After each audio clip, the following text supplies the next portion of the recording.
It's mock draft time with Matty Kiwoom and Cody Carpentier, the Draft Ranking Show. We appreciate y'all for locking in. Click the like button, click subscribe. Today we're going to be going through a one-round mock, but we're not going to do it like we're trying to get a perfect score because there's way too much that needs to happen between now and the combine and the draft. We want to open this thing up with a fun one. Matty's the GM of all the odd teams. I'm the GM of all the even teams. We're going to knock this thing out in under 20 minutes. You're going to get all 32 picks in under 20 minutes. Matty and I didn't talk about that, but that's what we're going to do. Let's do it. Lock in. Click like, click subscribe. We're live every single night, 7 p.m. Eastern time on YouTube. Get the podcast in the morning. I appreciate y'all for locking in every single day between now and the draft. All right, Matty, we're going to use the PFF mock draft simulator up at PFF. Shout out to Pro Football Focus for the mock draft simulator. I think it's the best in the game. The Las Vegas Raiders are up at the 101. What is Matty Kiwoom going to do? So what I would do is the obvious. I'm just going to take Fernando Mendoza. They need the quarterback. There is one quarterback that has this type of grade. I'm going to go Fernando Mendoza. All righty, there's Fernando Mendoza. He goes to the board at the 101. I'm going to move our pictures up a little bit and kind of readjust this so we can see some. There we go. There we go. Now we're looking good. All right. Jets on the clock at 102. Here's the deal. If I'm the GM, there's some competency going on, right? There hasn't been competency for the Mark Sanchez regime, the Zach Wilson, the Sam Darnold, the Geno Smith. There's been no competency. If I'm there because, well, the owner might not be there. And then I go in and I hire a coach that I love and trust that can develop a quarterback. And I still think that there's odds that this could potentially happen in this draft. I'm going Ty Simpson at the 102 to the New York Jets. They need a quarterback. You must be joking if you think they're going to go into the season with Justin Fields as a solo dolo. I don't think Kyler wants to go there. I'm not sure they want Kyler to go there. No. And I don't think Tua is going to get traded in the division. I think they go Ty Simpson here at the 102. So Monty Austin Fort, you're out. I'm in. Cardinals pick. For me, this is going to be a throughway. Now with the two quarterbacks gone, I'm not messing around because of what 2027 possesses. I don't want to reach on skill position. I want to build in the trenches, the strength of the class. And we've talked about it on our show that posted earlier in the week, the upside of a Caden Proctor. But because the Cardinals have Paris Johnson, they have their left tackle, I just want to get a great, sound right tackle, build this thing in the trenches. Give me Spencer Fanu from Utah. All right. Where's he at here? Oh, they got him way down here. I don't think that's very good. All right. Tennessee Titans up at the 4. They obviously have Cam Ward as the quarterback from 2025's first round. They also got J.C. Latham, Peter Skoronski on the offensive line. I think there's conversation to get a left tackle here. Problem is, as we talked about on a show earlier this week, there's no left tackle in this group I think that deserves to be drafted up here. Maligo is good, but he's a right tackle. I think edge and receiver are very interesting in this spot. I also think trading back is potentially interesting because I'm not sure this team really knows that they're going to be competing in 2026. But you got a quarterback, so you could always be competing, as we learned with New England and Drake May. It can turn around like that, especially in year 2. So for the Tennessee Titans, I'm going to give my quarterback a weapon because I think that's important. I don't think you should go out there with a Chig or a Chim or a Calvin, Alec, right? Or a Calvin. Calvin shouldn't be on the Calvin wouldn't be on the roster. We'll just say that if I was the GM. I'm going wide receiver here. Yeah. Give me the big dog, 6'3", 205. Give me Carnell Tate. Overall, I think is a guy that could come in and be what they wanted Calvin Ridley to be. I like Carnell Tate. If he was a little bit taller, I would have a little bit more of the AJ Green feels, but he's a little bit shorter, so I don't know if he quite gets to that level. But I like the pick there. It definitely something that this team needs. They need an ace wide receiver. At 5, though, there's a lot of rumors swirling around, and there's some really good players available. I think Caleb Downs makes a lot of sense, but for me, I just want to get the most impactful player that I can. I want to keep Jackson Dart upright. I want to keep this offense moving in the right direction. I want to give John Harbaugh the pieces that he needs to succeed, and I don't want to get cute. I don't want to get flashy. Give me Francis Maui-Noah. Caden Proctor, again, has the higher upside, but I think what they need here is a nice floor, a high-floored guard, tackle player, insert in that offensive line, and just let it mold how it molds, but give Harbaugh that front that keeps Dart upright. I think that's the move here if I'm the GM of the Giants. Here's a surprising one for you. Cleveland Browns up at 6. I got 2 other offensive linemen graded, other offensive tackles graded inside the first round. And the Cleveland Browns quietly have a lot of turnover that could potentially happen here on the offensive line this year. Age, injury, returning, free agency, et cetera, et cetera, et cetera. I'm going to go ahead and go offensive line, period. It's going to be Caden Proctor. I love just it. draft him. You got to do it. Just draft him. They got DeJuan Jones under contract. They got Tevin Jenkins, I think, who he might be a free agent, but they got a big dude in DeJuan Jones who's a little bit longer, but not as freaky as Caden Proctor. So I'm gonna get a little freaky here because the edge rushers are falling, and I don't think it's based on them being bad. I think they come off the board in bunches. Yeah, can I do this, Cody? Can I really do this with all these edge? Or with all these edges available, can I really do this? I'm gonna do it. I don't care. I want to take someone that helps my young quarterback. The offensive linemen are off the board. Wow. We could build defense through other means. I'm going to say, screw it. I'm going to take here, ballsy pick. I'm going to take Jeremiah Love. The weapon that this offense needs, I'm going to go ahead and put him in this team. Take a lot of pressure off. They got good offensive line. They got the weaponry. They need somebody that can slow things down, keep, Jaden Daniels from having to run around too much. And with the 3 tackles off the board, again, they didn't really need it. They could go edge, but I like this class enough. I think you could go edge later on. Give me this special talent, maybe the highest graded guy that I'll have on my big board at 7. So give me Jeremiah Love. I think the Saints here could do anything. They could. I mean, I really would go if Carnell Tate was here. I think I'd take Carnell Tate for the Saints. I'm not sure I feel the same about Mekhi Lemon, Jordan Tyson. I think Jordan Tyson's potential, a nice fit here. But if I'm the Saints, staring in the eyes of Ruben Bain, Arvell Reese, and David Bailey is alluring. Oh, it's gorgeous. I'm replacing Cam Jordan with Ruben Bain. End of discussion. Yeah, I mean, that's as seamless as a fit. That's actually because I like that fit so much. Couldn't you kind of see them making a trade to get up there? Up a couple spots? Yeah, because I don't know if Bain's going to fall like this. I don't know. But if he does, I would like to see them kind of move into this. So now I am up with the Chiefs. A lot of people have Jeremiah Love off the board. He's gone. Arvell Reese would be a sick pickup for them. Again, I'm going to go just with my best player available. I'm going to go Caleb Downs. I think the team that took Eric Berry in the top 5, gets another stud safety prospect, a guy that can help them in so many different facets. And when you're a team that's not usually drafting this high, you just want to take the true difference maker. I think Caleb Downs can be that. So I'm going to go Caleb Downs for the Chiefs here. I mean, I don't understand quite how we've allowed Arvell Reese and David Bailey to fall this far. But the Cincinnati Bengals are in love. Oh, yeah. In love, dude. In love. With the idea that they could, Shamar Stewart's basically going to be a de facto rookie in 26, the way I look at it. I mean, he played a little bit last year, but not enough to warrant. Spent a first-round pick on Miles Murphy 2 years ago out of Clemson. He's fine, but not going to be able to replace Joseph Osai or Trey Hendrickson like they need, and they need pass rush. So it's either David Bailey or Arvell Reese. I think David Bailey probably fits best. I'm probably going to go David Bailey here. I'll go David Bailey from Texas Tech. I cannot believe I'm allowing Arvell Reese to fall. Yeah, I think now at this point here, the Dolphins, their minds are exploding. They're probably having to decide between Caleb Downs, one of the tackles, or maybe Mansour Delane, get the defensive backfield. But even though he doesn't really have, there's not a glaring need for this player. If I'm the GM of the Dolphins, I just brought in a defensive-minded head coach. I'm going to get a star that shouldn't be here at 11. So I'm just going to clean up the garbage here. I'm going to pick up Arvell Reese at 11.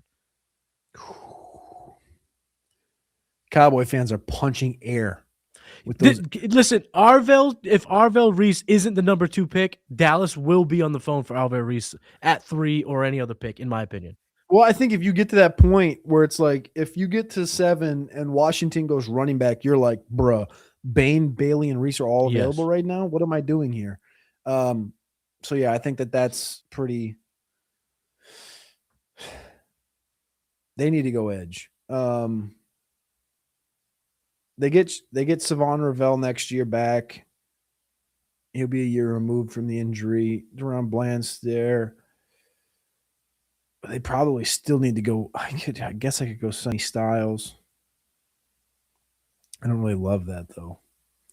This is a tough. Do you have any obvious ones? I think Sonny Styles is a good pick here. But for me, it I don't really depends want to on. go Delane. I think the Cowboys are going edge and defensive backs. That's the two positions I see them attacking. Unless Cody, you want in this world of simulation.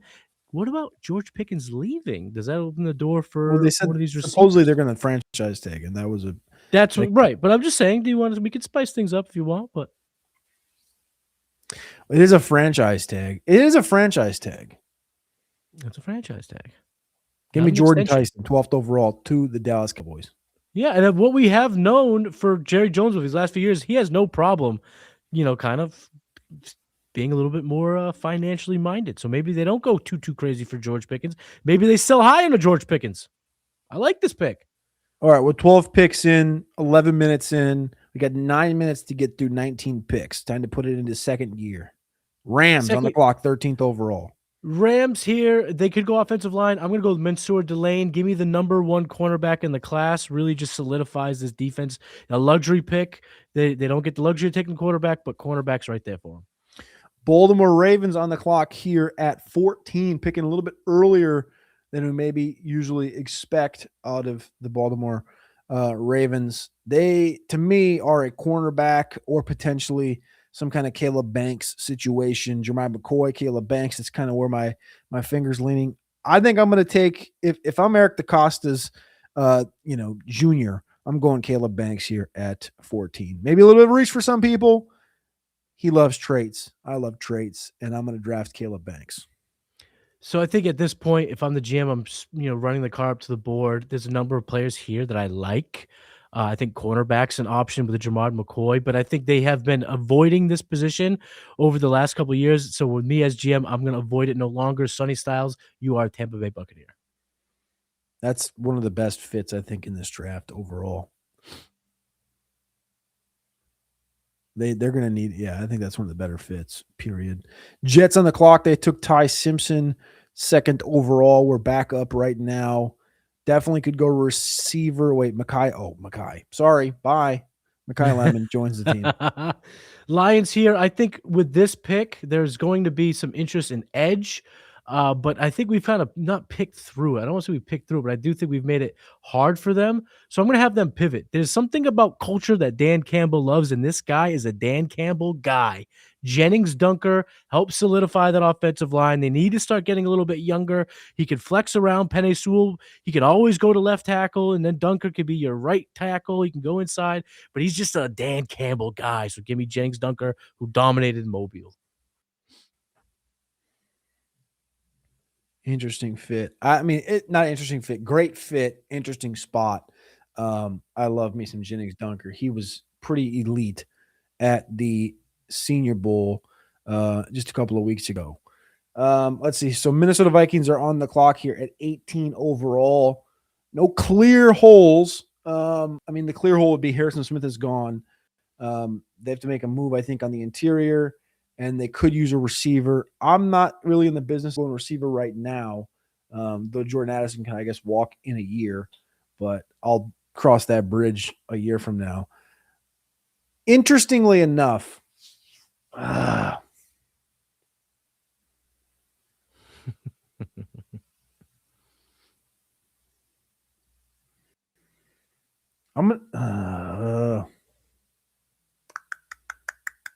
I hate this spot. I hate this pick. Who's the best linebacker? Oh, I think it's probably. Give me Ant. Give me Ant. I love Ant. I love Ant. Anthony Hill from Texas. Eric Wilson's a free agent. Ivan Pace hasn't lived up the last couple of years. They have Blake Cashman there, who's also good, but not great. He's a hometown kid from Minneapolis. Anthony Hill. They need a signal caller here. Flores is back. Give me Anthony Hill. So with the Panthers, I think at this point they're gonna have to make a decision because linebacker CJ Allen is there, but don't you kind of think that though that position is going to be pretty deep? You're gonna get potential third round picks, fourth round picks that can be good linebackers where Yeah. there's going to be a run on edge and it's going to start. So they might as well start it. I like this player. I think you add him to the players you drafted in 2025. You bring him in right away. He could be one of the most dynamic, nasty edge rushers, a double-digit sack potential type of guy. I'm going to go with Key Mesidor to the Panthers. Boom. That's a big one. All right, that's interesting. Cowboys back on the clock at 20. Took Jordan Tyson at 12 overall, the wide receiver from Arizona State. I think now is when I think back, I have to go defensive line. They still have Quinton Williams and Kenny Clark under contract. I think you need to go edge here. I'm not going Cassius Howell. That's the top-ranked guy according to PFF. That's not my top-ranked guy.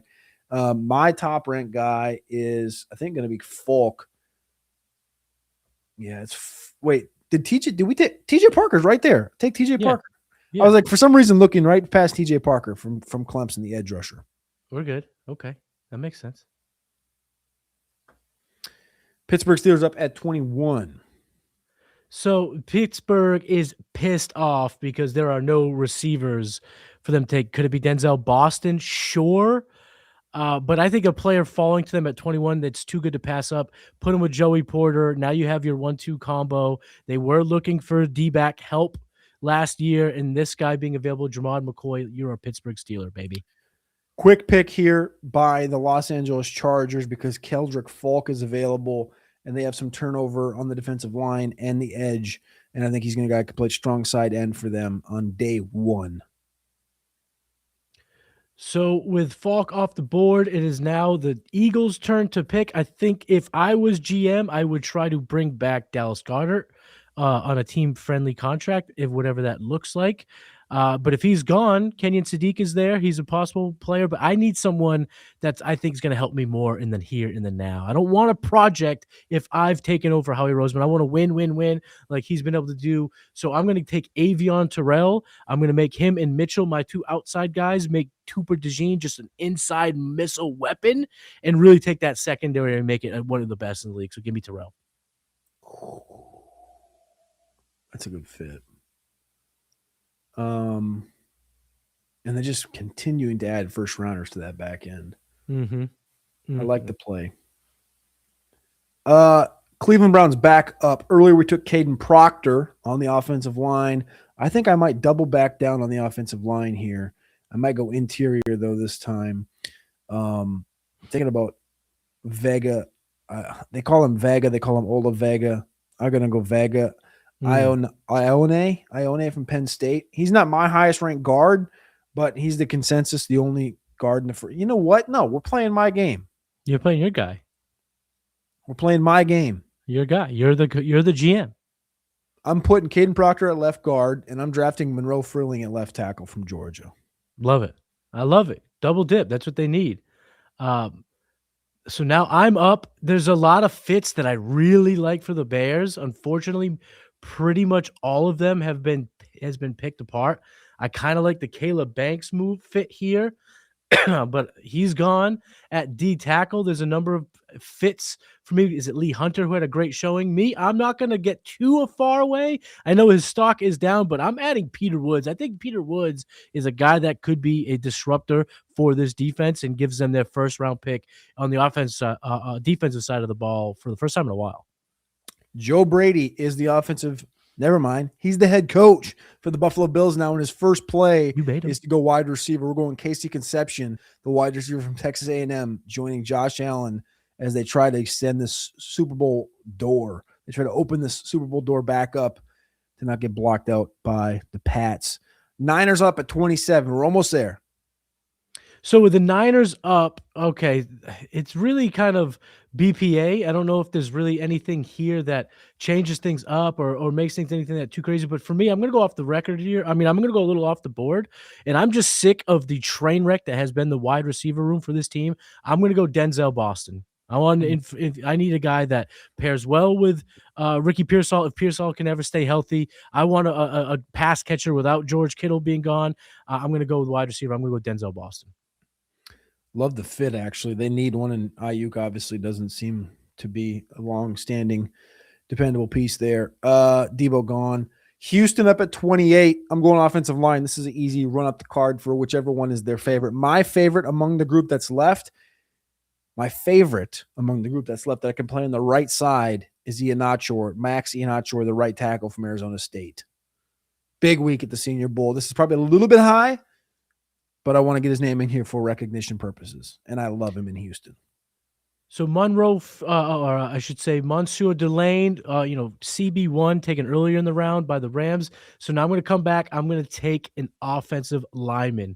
There's a few that I kind of like here. I think Vega being available is a good fit, but I still think there's a chance we could see, this guy's stick at tackle. Give me Caleb Lomo. Utah, Denver Broncos, just a game shy of the Super Bowl this last year. And a couple of positions of need, but it's very interesting. I never really know what Sean Payton's thinking or where Sean Payton might go. He could surprise everybody and take, Mike Washington. Probably not. Probably not going to do that. But I do have an interesting thought here. What about Kenyon Sadiq? What about Kenyon Sadiq for the Denver Broncos here at 30? They talked about getting a weapon last year. Evan Ingram showed a little bit of flash, not a lot of sizzle or a lot of pop. So we're going to go Kenyon Sadiq at 30 to Denver Broncos. I was gonna take him if he fell. I was gonna take him New England. Yeah, because I think I think they need playmakers on top of linemen. And right now, this is a situation potentially from hell for the Patriots because the best player that they could add is a guard, which then would make them have to keep Campbell out as a left tackle for one more season. There's really no true left tackle molds here. Monroe Freeling is gone. Caleb Lomu is gone. And on top of that, it's really a nightmare situation because I don't love the edge rushers. I don't know if the edge rushers available are the type that Mike Vrabel would need right now. Someone like R. Mason Thompson. I don't like these fits. Cassius Howell. I don't really like that fit either. So for me, I just think that they need help on the offensive line, and it's one of those things where take the best guy. Give me Vega. Vega to the New England Patriots. And the Super Bowl champion Seattle Seahawks with a bunch of S's aren't going to go safety. They're going to go cornerback because Tariq Woolen's walking. Josh Jobe is walking. And one player that had a phenomenal season as a rookie was Nick Emenwari from South Carolina. So they're going to go back to South Carolina with Brandon Cisse. The cornerback from the Gamecocks is going to join the Super Bowl champion Seattle Seahawks. I don't even know if we got a grade. They didn't even give us a grade for this thing. That's cool. Anyway, there's the draft, 1 through 32. You can listen back on pod. You can listen back on video. We appreciate y'all. We love y'all. Matty Kiwoom, Cody Carpentier with the Draft Rankings Podcast. Doing another mock draft. We'll be back every single day this week, 7 p.m. Eastern time. Click that like button. Click subscribe. Lock in. Tap in. Check out all Matty's stuff at playerprofiler.com. Check out all mine at rosterwatch.com. We'll see you next time. Peace.